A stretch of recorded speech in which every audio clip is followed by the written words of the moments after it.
I'll tell you one thing that's for sure. This coaching staff not going to allow any outside drama, not from Avantae Williams, not from anybody. You are Locked On Canes, your daily podcast on the Miami Hurricanes, part of the Locked On Podcast Network, your team every day.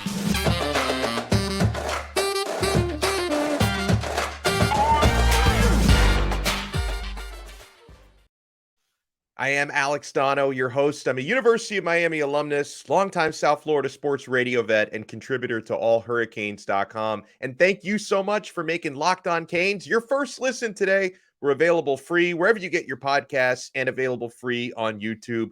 We roll on here on Texas A&M week. Now, as we are 5 days away from game day, 4 days away from game day, had to count on my fingers to get that right.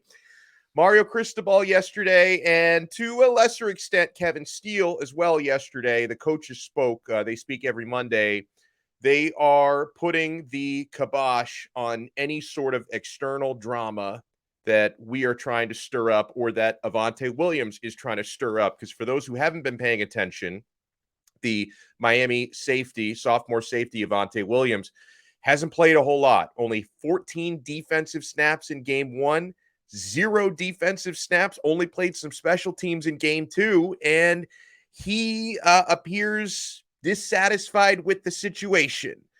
Took to social media to vent a little bit, scrubbed all things Miami from his social media accounts, and fans, of course, wondering why he's not playing more. It's gotten a lot of people talking, okay? Mario Cristobal was asked about Avantae's situation and his place on the defense, and coach said Avantae didn't play as much on Saturday. That's obvious. Avantae is a good dude, Mario said. He really is. I've known him for a long, long time. We recruited him at the other place being Oregon, of course. So here's what Coach Cristobal said about the relationship between he and Avantae Williams, who is obviously, again, not happy that he hasn't played much these first 2 games. He said, quote, Mario, and I love this, I met with Avantae, and one thing we're not going to do is we're always going to be straightforward and blunt and honest, Cristobal said. We're not going to create drama or narratives. That just ain't it. We're not going to have that here. He's a good young man, Mario said again, and we've got to get to work and continue to get better and better, and he wants to be good. He's got a really, really bright future, and I agree with that. I think we all agree with that. Very talented safety. We're going to choose not to create narratives and drama out there in our program. So I think with that, we're going to choose not to create drama. He was talking about the social media stuff, that's not the right way to handle it. And I have been told, or I was told yesterday, that Avantae, since removing everything Miami from his profiles, apparently he put everything back. So I don't know if that was the result of his chat with Mario or if he decided to do that himself.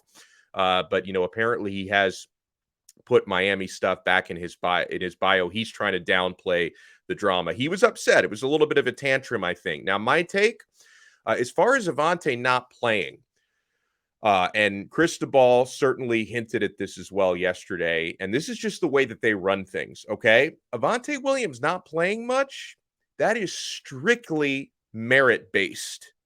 You need to create opportunities in practice, and apparently Avantae is getting beaten out in practice by James Williams, Cam Kinchins, and even Al Blades Jr., who's playing a lot more than Avantae is right now. So this coaching staff, and listen, guys, I know that there have been certain times on game days where certain players on the field are not producing that well. We're like, why can't we replace these guys? Hopefully that stuff is going to clarify a little bit more down the road. But this coaching staff is not handing out playing time strictly based on someone's reputation or even strictly based on their talent. It has to be earned on Green Tree. That's the way they're approaching it. And yeah, I want to give you guys the other side of it with Avantae Williams as well. Now, I think we can all agree venting on social media, that's a very Gen Z thing. Like that's never the right way to handle this stuff. But at the same time, I can understand why Avantae is frustrated. The man's got kids. Football is his way to make a living and set his family up, okay? So That's the type of pressure that most of us, myself included, did not have when we were his age. He's 19, 20. I didn't have that kind of pressure when I was his age. But, obviously it's immature to air your frustrations on social media.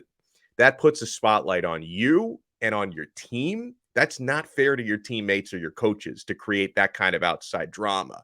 And I think Mario Cristobal, he's teaching Avantae Williams and everyone on that team a lesson that if you have a problem, you talk it out, you communicate, you handle it internally, right? These coaches have no problem talking with players personally. Cristobal has already met with Avantae to talk about it. These coaches are available to these players, okay? So end of story. Creating external drama, it's not going to fix anything, okay? And hopefully all these players realize that now. Kevin Steele, defensive coordinator, he was asked, he didn't talk about the personal stuff like the social media, by the way. And I love Kevin Steele. He's old school. He looks and sounds like football with that Southern drawl of his. I'm not even sure if Kevin Steele knows what Instagram is. So I don't know if he knows about any of that stuff.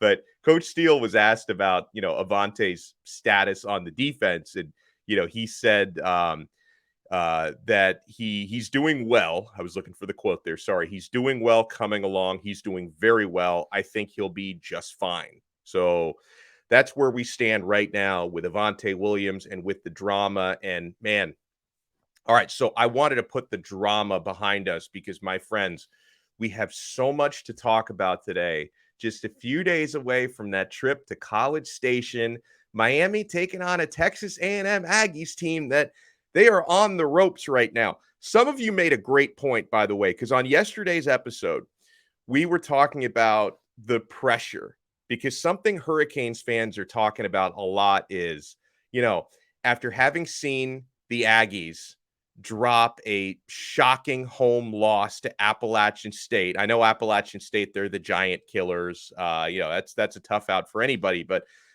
Texas A&M, they were a top 10 team, top 6 team in the country at that point. They're not supposed to be losing to the Mountaineers of Appalachian State at home.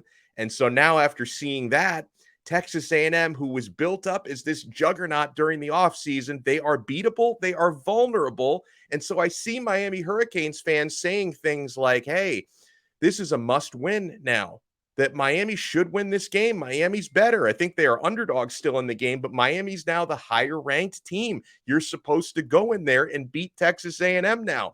I don't think the pressure has changed at all for Miami, because Mario Cristobal always puts that type of pressure on the Canes.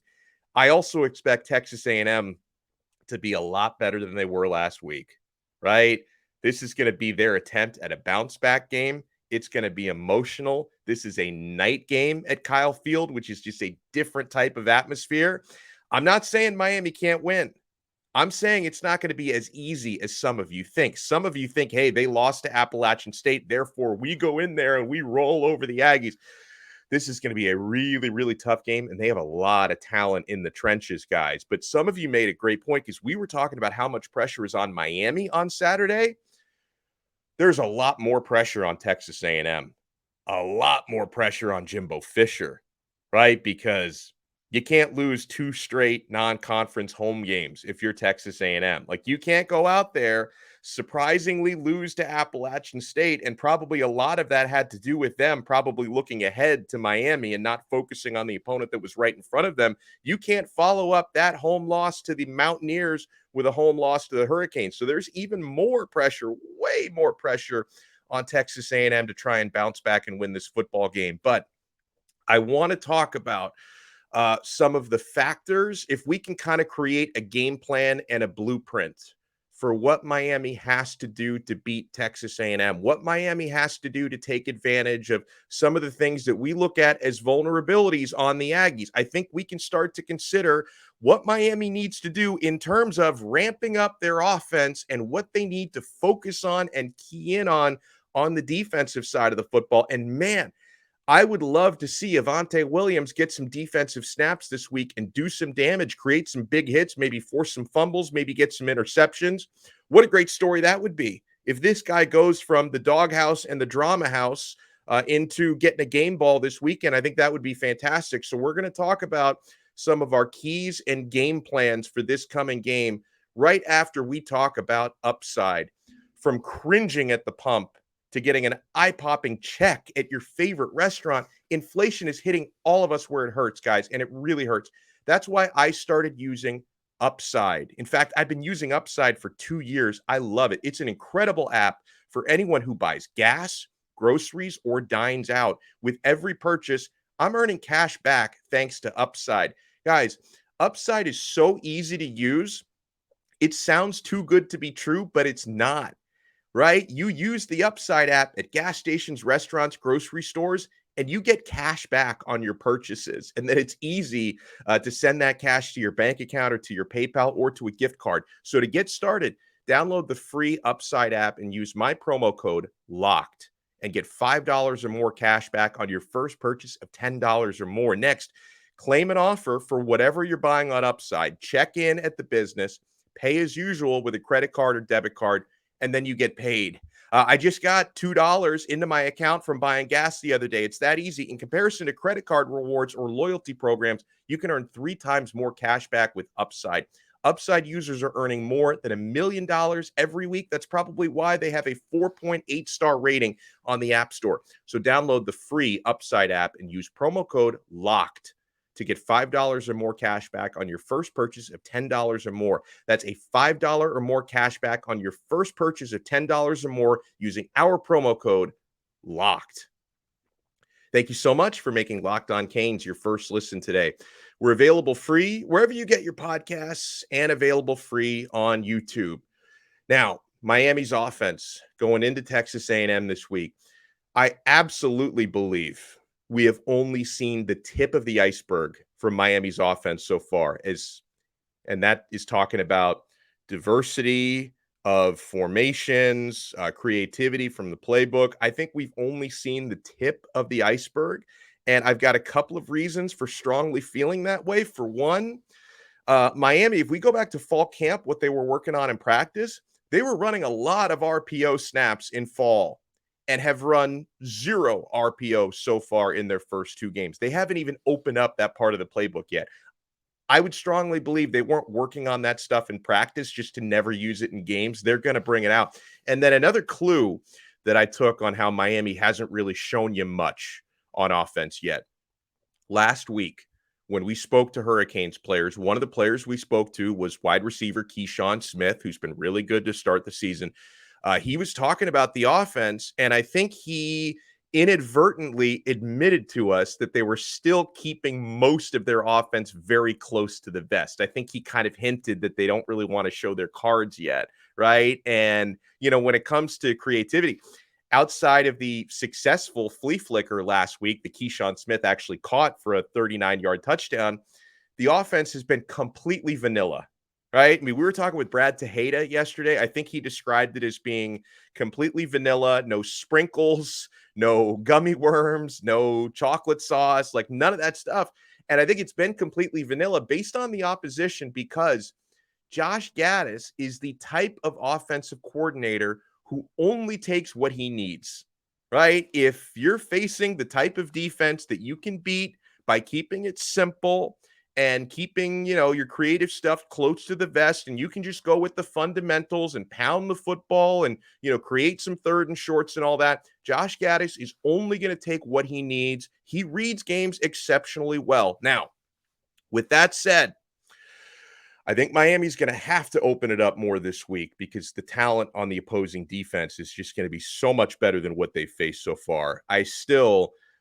this is going to depend on what the game dictates, right? Can Miami find some soft spots in the secondary? I'm not so sure about that because Texas A&M secondary is one of the strengths of their football team. Or, God forbid, Miami gets down early and they have to chase and throw the football. The game is going to dictate how the play calling goes, but do not expect constant deep shots and downfield passing against the Aggies because, again, their defensive secondary is a big-time team strength for them, while their rushing defense actually looks like a vulnerability. We'll see if it plays out again that way.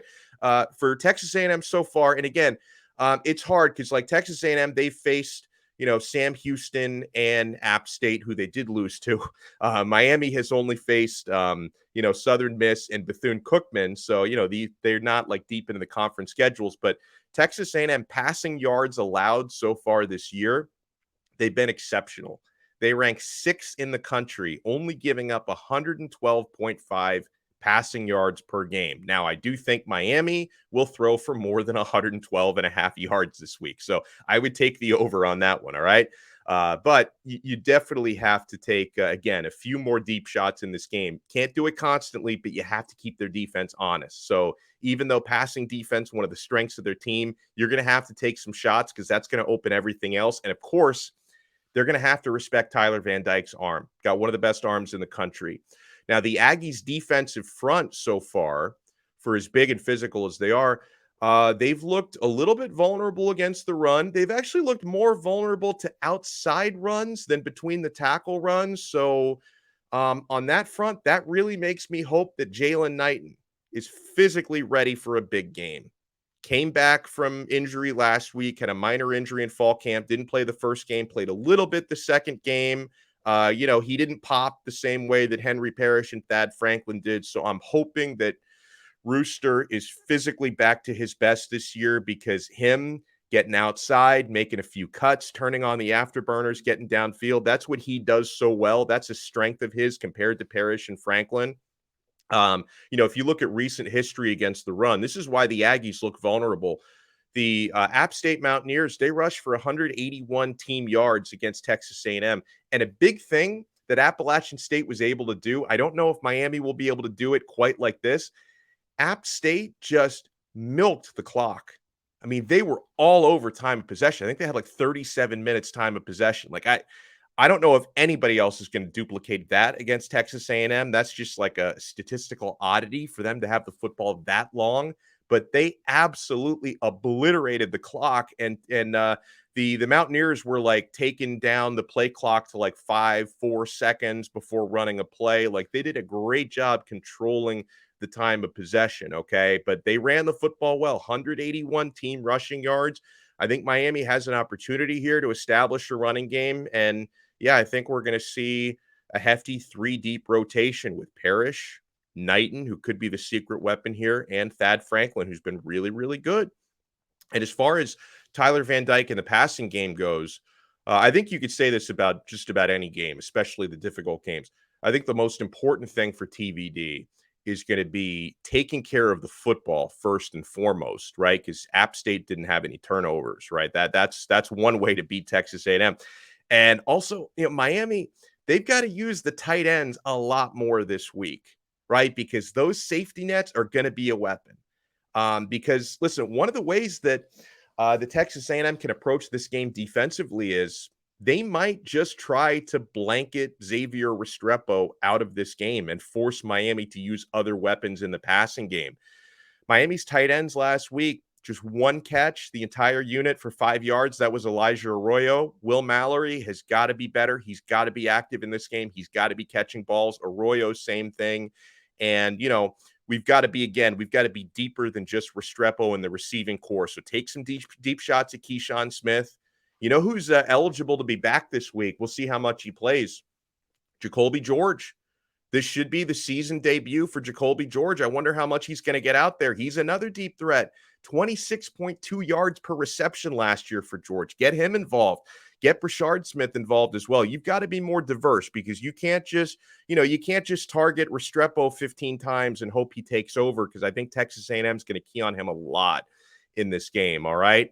Let's talk a little bit about the defense as we're getting you ready for Miami at Texas A&M here on Locked On Canes.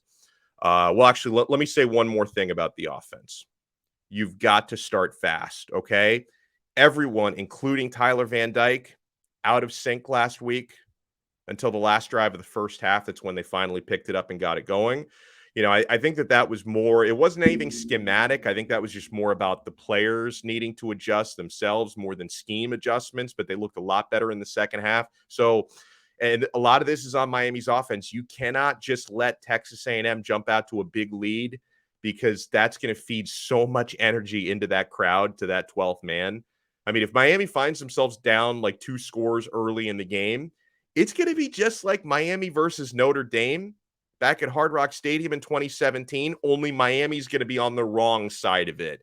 They pack more than 100,000 people into that stadium there in Texas. I think 102,700 is the capacity there. So, yeah, you're going to have to score some points early. You can't be like you were against Southern Miss, where you had 3 points on the board until, the final minute or so of the second quarter. That's not going to get it done here. You've got to score some points early. So when we come back, we're going to talk about the defense, and we're going to go to you guys with a little Q&A from our Twitter, and make sure you follow our show at Locked On Canes. If you follow our show, we will follow you back. And if you tweet us at Locked On Canes, we could read your tweets on the show. We'll respond to them. They may get the response on Twitter treatment and the Q&A treatment on the show. We asked you guys to fill in the blank. The Miami Hurricanes will beat Texas A&M if. What needs to happen? We'll tell you about those responses, but we'll talk about the defense as well when we come back. Keep it locked right here to Locked On Canes. And thank you so much for making Locked On Canes your first listen today. We're available free wherever you get your podcasts and available free on YouTube. And thank you guys again. We did reach our goal with a week to spare. 5,000 YouTube subscribers. We wanted to get that before the Texas A&M game this weekend. We actually got it before the Southern Miss game. So thank you guys so much for all the support. It really means a lot, and it goes a long way with me. So on defense for the Canes this week, I think Texas A&M is going to try to do on offense, emphasize try. They're going to try to do what other opponents have done so far in the passing game, and that's pick on certain players in coverage like DJ Ivey and like Malik Curtis. Malik Curtis had a rough outing last week. He's young, needs to get better, and I know he can because he was one of the top performers in fall camp. With Malik Curtis, and Cristobal talked about this on Monday, the issues that he had in coverage, it was just all about technique. This guy's got the speed. He's got the talent. His technique let him down. He's got to drill more and get more reps and get more confidence. He's got to be better. Now, for Texas A&M's offense, their quarterback play so far, it's been abysmal. I don't know how else to describe it. Haynes King, barely average, right? Perhaps they turn to Max Johnson this week or at some points in the game. We'll see if he's much better. He wasn't lighting it up at LSU, but it's hard to believe he can't do better than Haynes King has done. So we'll see. Now, Miami, and we'll see if they try this. We'll see if it works because they've been vulnerable against the pass, much better against the run. Miami might try to stack the box, shut down the run. Miami's run defense, they shut Frank Gore Jr. down last week. Obviously, the talent that Southern Miss had up front is not like the talent that the Texas A&M has. But maybe they try to force Texas A&M's quarterbacks to beat them if they key on the run. And so if they're able to do that, and, Texas A&M actually only had 89 team rushing yards last week against App State, which was kind of shocking. So shut down the run, force the quarterbacks to beat you. And then if you can force Haynes King or Max Johnson or whoever into making some bad throws, Miami's DBs need to catch. Now, the Hurricanes had one interception last week. Tyreek Stevenson, nice job. They should have let him run it back for a touchdown, by the way. Thanks for nothing, officials. But Miami could have had 3 or 4 interceptions if the DBs had done a better job just holding on to the football. So that's something Miami's got to do. And as far as preparations for this week, we did ask Kevin Steele, the defensive coordinator, if it kind of complicates his approach here that, we don't exactly know which quarterback Miami's going to face next week, right? Haynes King has been the starter. He's not been good. Will Texas A&M turn to Max Johnson? Kevin Steele said their offense is their offense. What routes they're running, formations you're getting, always a little nuance, but schematically it's the same. So he's basically saying no matter which quarterback plays, it doesn't change their preparation because schematically it's going to be all the same stuff. And, Coach Steele talked about studying for this week as far as the film breakdowns, what they're preparing for. Like from a studying and film standpoint, this game is actually easier for them to prepare for in the film room than the previous two. And that's because Jimbo Fisher's offense, hasn't changed in decades, and it doesn't change, right? Like, you can study everything that Jimbo does, even going back to FSU and probably even going back to when he was at LSU, and the principles stay the same. Whereas the previous 2 weeks, Miami was preparing for new coordinators, tons of transfer players without film in those systems, and a lot of variables, very little relevant film out there. Now, I want to make sure to emphasize this because people are going to take this point the wrong way. Coach Steele was not saying that this game will be easier. He's just saying the preparations are more straightforward. He's not saying the game will be easier. It's going to be tougher just based on the talent that Texas A&M is going to have on the field, because that talent is obviously better than what the previous two opponents have had on the field. As far as like defensive players, again, given all the drama over the last few days, I wonder if we're going to see Avantae Williams get a little time in the D. Is over under half an offensive snap? Is he going to go over that or under that this week? Who's been pretty good to start the season, and we got to give him credit because people love to rip on this kid when he's not playing well. He has been playing well now. Corey Flagg, really good last week, co-leader in tackles. He looked a lot quicker and more decisive on the field. And Wesley Besaint, the true freshman linebacker. There's not a big sample size out there, but he needs to see more playing time. And I think that's a guy who's earning more playing time. He played only 9 snaps on defense last week, but had the second highest Pro Football Focus grade of any Hurricanes defender with an 80.2.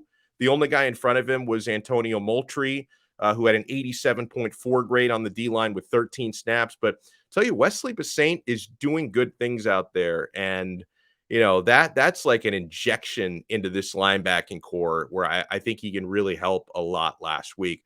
So we were talking in yesterday's episode, a lot of recruiting. I want to make a tiny correction of myself, okay? So on yesterday's episode, we talked a lot about Chaminade recruit for the class of 2023, Edwin Joseph.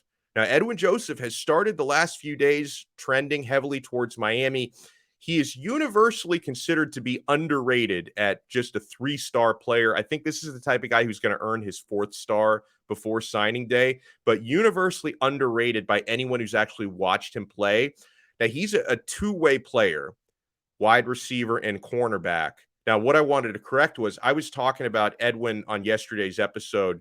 I was talking about him mostly as a wide receiver, but apparently Miami is recruiting him to play corner.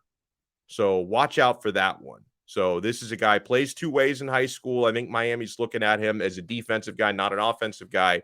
And he might end up announcing soon. And if he does announce, it could very well be for Miami. And, obviously we're looking at a lot of different corners out there because Damari Brown has been trending to the U. That's a 4-star. And I think Miami's in the mix for Cormani McClain. I had at least one person in the YouTube comments that was annoyed that we didn't talk about Cormani yesterday. I still consider probably Florida to be the slight leader for McClain, but it's very much open still. With Alabama, I think probably a close second place, and then I think Miami's in the mix. So, yeah, you'd love to have 1 or 2 of Damari Brown, Cormani McClain. You already have Robert Stafford locked in as a corner in this class who's very good. But Edwin Joseph is another one to look at who can play wide receiver or corner. Very good ball skills. So it'd be nice to have him even as a corner. That may be where Miami is looking at him to play. So we're getting ready. We're getting ready for Texas A&M. Thank you guys so much for supporting the channel. Make sure you subscribe. All the audio platforms, whichever you prefer, Apple Podcasts, Odyssey, Spotify, Google. There's a ton of other platforms out there if you prefer some of the smaller ones for whatever reason. And make sure you subscribe to our YouTube channel. We're going to have a lot of content throughout the week, including a crossover episode on Thursday with Locked On Aggies. So that's going to help us really scout the opponent. And guys, make sure you're checking out Locked On ACC. Get more on the ACC with Candace Cooper and the local experts of Locked On, taking you across the ACC in 30 minutes. Locked On ACC. We'll talk to you again tomorrow on another episode of Locked On Canes, part of the awesome Locked On Podcast Network. Your team every day.